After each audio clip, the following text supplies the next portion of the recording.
Gaza में अब 24 घंटे हवाई हमले हो रहे हैं। इजरायल ने न सिर्फ हमास के एयर चीफ को मार डाला है, बल्कि 100 फाइटर जेट से गाजा पट्टी में 5000 से ज्यादा हवाई हमले कर दिए हैं। जिस तेजी से अटैक किए जा रहे हैं, उससे लगता है कि अब इजरायल को रोकना नामुमकिन हो गया है।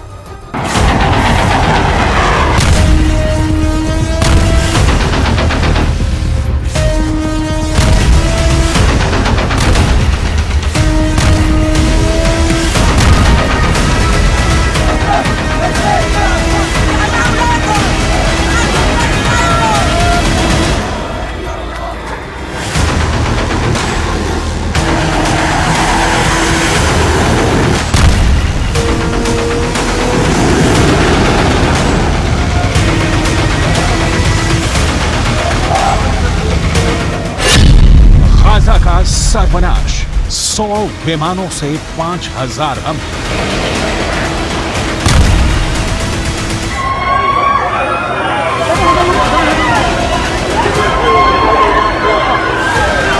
आखिरकार 3 हफ्ते बाद इजरायली सेना IDF ने गाजा में भीषण विनाश लीला शुरू कर दी है।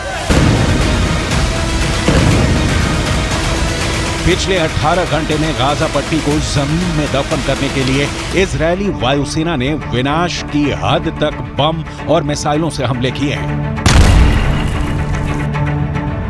तरबूज की तरफ फटती इमारतों ने जमीन पर फिलिस्तीनियों और हमास लड़ाकों के उड़ते चीथड़ों ने पूरे गाजा में भयानक कोहराम मचा दिया है। महज 1 घंटे के अंदर इजरायली वायुसेना ने 100 फाइटर जेट से 5000 से ज्यादा हमले किए हैं।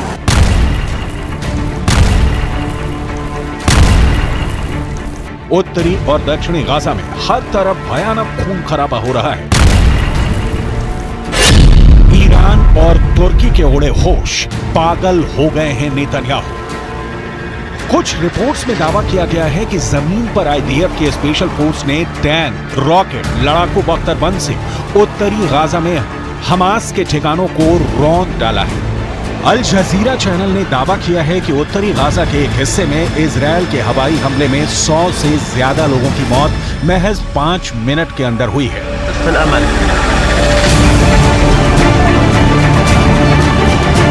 हमास का राजनीतिक चीफ इस्माइल हानिया और हमास का टॉप लीडर याह्या सिनवार भी रात भर हुए इजरायली हमलों को देखकर बौखला गया है।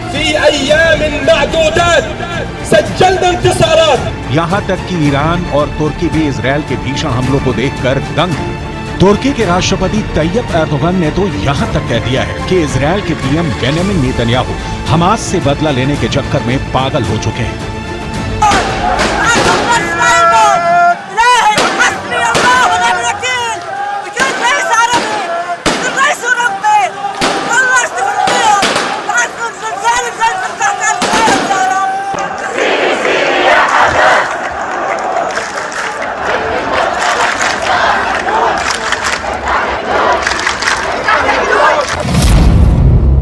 हमास के आधे कमांडर इजरायल ने मार डाले।